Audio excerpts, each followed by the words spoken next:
So I was going through YouTube and a video got recommended to me titled How to Play Every DPS in Wuthering Waves. It was getting a lot of traction, so I clicked on it and I see this. Alright, ladies and gentlemen, I have been, admittedly, in the past, a bit of a critiquer of certain B-rolls, of certain rotations that I've been seeing in other content creators, other videos. And so what I wanted to do today was take some time to go over what I'm doing in my rotations, what the optimal ones look like for certain characters on the roster. So I see this person in the intro saying that he criticizes many creators about their skill, how they play the game, and how to do their rotations, and that he will show the optimal way on how to do them properly. The first thing that comes to mind is that this guy is an expert in the game, because in order to criticize that many people, you probably have the skill and knowledge to back it up. So I went through this whole video in order to learn something new.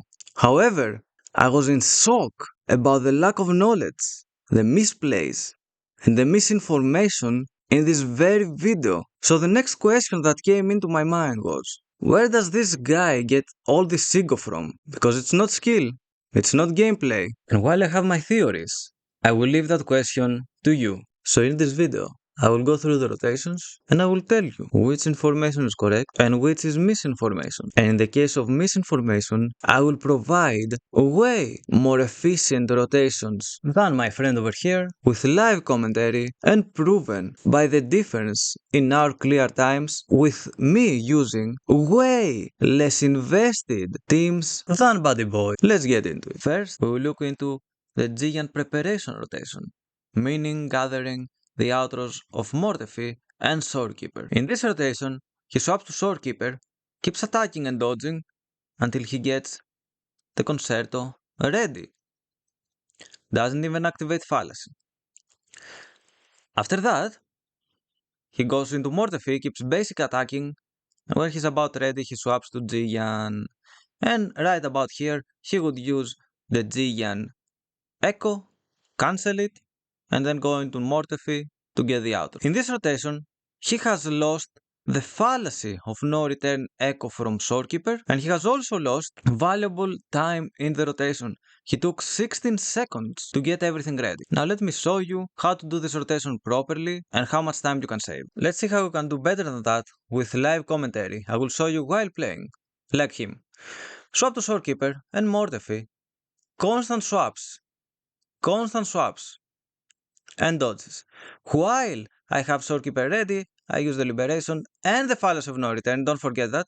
Then I cancel the Echo of Yang into Mortefi again, Mullet, and that's it. Now for reference, when I swap into Yang, because I don't have Jiyan, it's the same thing for the preparation, only for the preparation of Jiyan rotation, it's the same thing. I have 450 on the timer. When he swaps to Jiyan, to do the echo cancel at the same point in the rotation, he has 43.56. He's 6 seconds and a half behind. And each additional rotation you do, this adds up.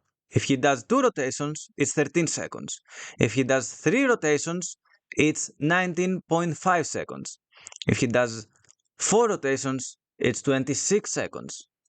It keeps adding up, especially if you're a casual player and you need more Jiyan rotations to clear the content. 26 seconds is 1/4 of the clear time limit of 2 minutes in the Tower of Adversity. This is massive, so this rotation displayed in this video is a clear skill issue, lack of knowledge, and misinformation. So use this rotation I displayed here instead and even improve it. Now for the actual Jiyan DPS window, it does a really good job describing the Jiyan Double Dragon tech. So I will give credit where it's due, and I will show you the footage as is. And only use the first part of your attack chain. You'll notice that I am dodging right when he lands during this attack, and I'm able to get off more of those attacks. And so you can spice up the combo a little bit more by incorporating a resonant skill cancel. For the Xiangli Yao Yinlin rotation, he does a pretty alright job, so I will not critique him on that one. However, if you want to watch improvements on that rotation as well, you can watch my video that you see on the screen right now, and I will link it on the description as well, that I did on a viewer's account with a way less invested Xiangli Yao. So he didn't do that bad of a job so far. However, from this point onwards is where things get spicy. He makes many mistakes, many misplays, and objectively makes many claims that are false, misinformed, and rather rushed out and sloppy. Won't even make it into the guide. That's how absurdly easy this team is to play. Guys, this character is stupidly easy, requires absolutely no mindset or skill at all. He said all that is stupidly easy, requires no skill, but let's look at the gameplay. Misses the echo skill. Uses Jinhsi outro into Verina and not Ceci. Uses Verina outro into Ceci and not Jinhsi. Activates the Liberation and the echo skill super late in the rotation. Plunges with Jinhsi for no reason. Outro into Verina again. Then from Verina to Ceci outro instead of Jinhsi. Everything is wrong. Everything is wrong. This rotation is a mess. He has no clue, absolutely no clue on how to use this team. It's absolutely insane. It's like a player, a day one player, plunges again. Oh my god, this is so painful to watch. This is so painful to watch. What is this gameplay? So now I will show you his run and my run with the correct rotation side by side.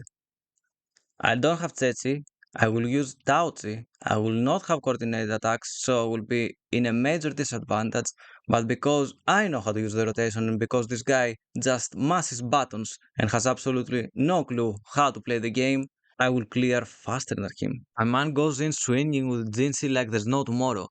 What you want to do in Wuthering Waves in general is swap in characters, and when you do that, you skip to their third basic attack and you gain more concerto energy and save time in the rotation because you go through the rotation faster. Now, let me explain the correct rotation that you should be using with the Jinhsi and Tsetsi, even though you use Taozi. You go in, swap to Verina immediately. With her third basic attack, she gets her outro super fast. Then you swap to Jinhsi, do her nuke, immediately feed the outro of the nuke into Taozi or Tsetsi. And then, when you get the outro of Tsetsi, you go back into Jinhsi. From Tsetsi and Verina, you feed every outro into Jinhsi and do nukes. From Jinhsi, you feed every outro into Tsetsi. This is how you do the rotation. You do not use Verina outro into Tsetsi outro into Jinhsi because that way you do one nuke only instead of two. And I do way more damage as you saw in the video in the long run. And certainly you do not do what this guy is doing and start with Jinhsi basic attacking, going swinging, using plunge attacks and forgetting to even use the echo of Jinhsi. Like, what is this gameplay, man?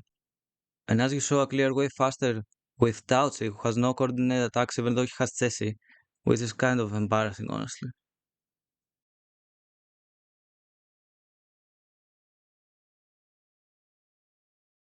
And if you thought that the Jinhsi gameplay was bad, the Changli one takes the cake.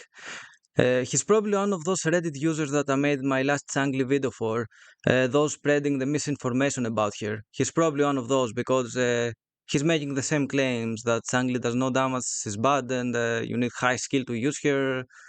I mean, if you have no skill, of course. But I will let the gameplay speak for itself right here. This is certainly not a guide. You cannot call this thing a guide. A guide on how to die. So let's incorporate the mechanics of Wuthering Waves into my gameplay. I swap cancel into Verina to get the skill into cooldown. Swap cancel the Inferno Rider on the third hit. You can only do it on the third hit. Get the outro of Verina. Look at the stack management. You need stack management. Not necessarily quick swap, not necessarily cancels, but stack management. I can even do more quick swap, but there is no need to. I can clear even without it. Verina goes in, swap cancel the Inferno Rider again, out of Verina, fallacy of no return, skip to third basic attack because of the swap and I get one stack super fast on Changli, and the nuke. It's that simple, look at the damage. Look at the damage. It's not the character, it's the skill. So this is the rotation. You get the outros into Changli, you skip to third basic attack and get a stack super fast and use her skill and her liberation. It's so simple. There is no high skill, nothing hard to use. She's such a simple character. And look at the clear time as well. Super fast. Insanely fast. Look at the stack management. My abilities on cooldown, my skills on cooldown. This is how you play Changli.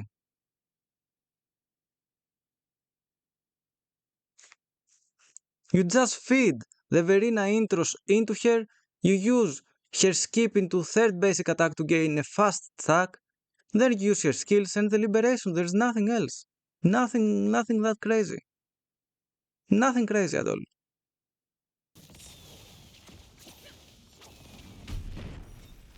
Now for the Xiangli Yao Zhangli rotation.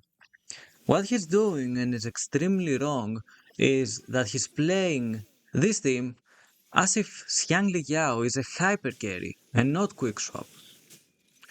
At that point, he might as well use Moonlit on Changli if he wants to play like that.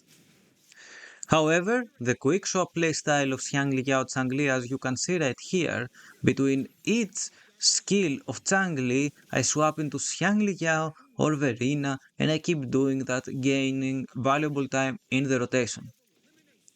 For reference, because of this quick swap playstyle that you can see on the left side of the screen, my run is on the left side of the screen, I managed to clear at the same time as him.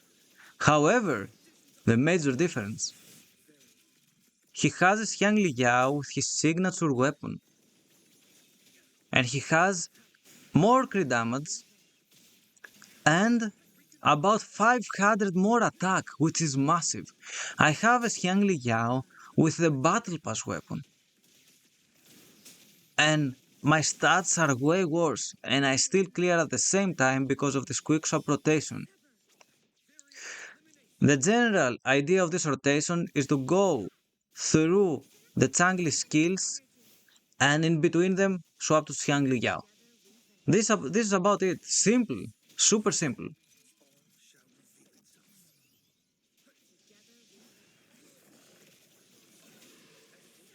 Or this is a rotation that I like to call double intro, where Camellya is actually going to receive both intro skills, and we're going to be going over to Sanhua while Camellya is at full buds, but not 100% concerto energy.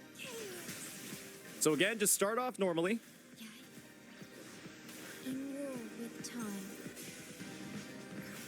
Get the intro skill onto Camellya.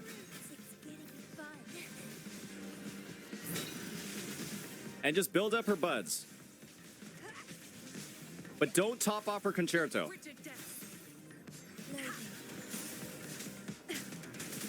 And then outro skill out to her. Use your liberation.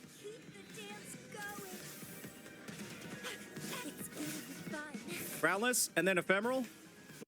So he describes a rotation called double intro that he probably saw on Reddit or Bilibili and has no idea what he's talking about because while trying to do this rotation, he wasted 30 seconds of the run. He finally gets into the budding state of Camellya 30 seconds into the run, which is crazy. It's crazy. If you take rotations that long, you're done. You're done. He does what he tried to accomplish by fitting the budding state of Camellya into the 40-second duration of the Sanhua buff. He accomplishes that, but wastes so much time. What if I told you that there is a better way? There is a way to fit both the budding state of Camellya and her pre-budding state into the Sanhua buff. Crazy, right?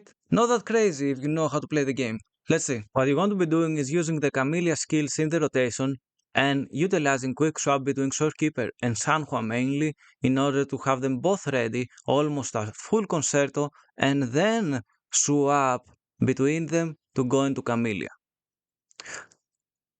As you can see right here, I have Sanhua ready. I go into Camellya, use the Liberation, and I went in there at 43 seconds. I should be out at 29 seconds. Can I do that?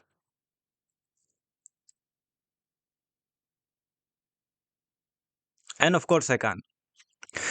The reason I did that is because when using the Camellya skills, we gain additional concerto energy and we can rotate through her faster. For reference, I finished my whole rotation doing way more damage than his rotation in 30 seconds, and in 30 seconds all he managed to do was get Camellya on the field in her batting state. Awful, awful. So now, for more reference, let's see the rotations side by side, and the clear time will tell the whole story. So, my rotation is on the left side as always. Swap cancel the Dreamless Echo into Sanhua and Camellya, eat the dodges, eat the quick swaps with the skills. When their concerto energy is about to be ready, we swap from Shorekeeper into Sanhua, then from Sanhua into Camellya, cancel her skill with Liberation, and from there we fill up the concerto. As it's about to be full, we use skill to fill up the rest on fast and use ephemeral, and then do a spin and then skill again into outro immediately. We keep using the skills in order to get more concerto.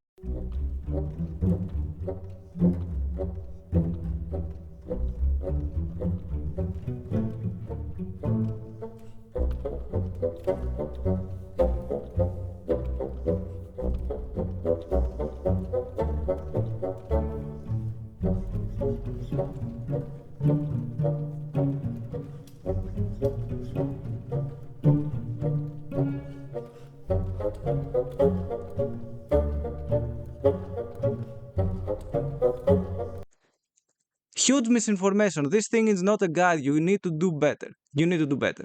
But further on that towards the end of the video. Now, let's let the clear time speak for itself. Because it's a massive clear time. His Camellya rotation was the worst out of all.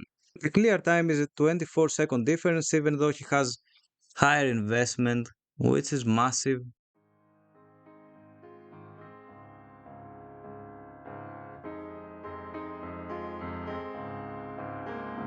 Now let's discuss the purpose of this video.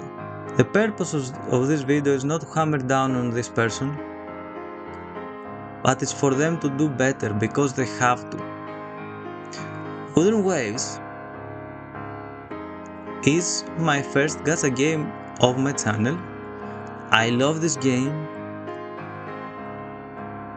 and I want to succeed. And when you have the person who is portrayed as the #1 Kurobo, the #1 Wuthering Waves defender, and all the slogans, all the fancy words and the such, and they're pushing out a guide, which is not even a guide. It's filled with massive misinformation, lack of knowledge, it's a sloppy, rushed work. It's an awful look. Especially when it comes from someone that was criticizing, as he said in the start of the video, so many other creators for the misinformation they put out, for the quality of their content, for their skill, their rotations, and for being, as he said, tourists. At that point, when you criticize so many people for all those things, and then you are doing way worse than them, in your own videos, you go from a critic to a hypocrite. So, do us all a favor, do better, because Wuthering Waves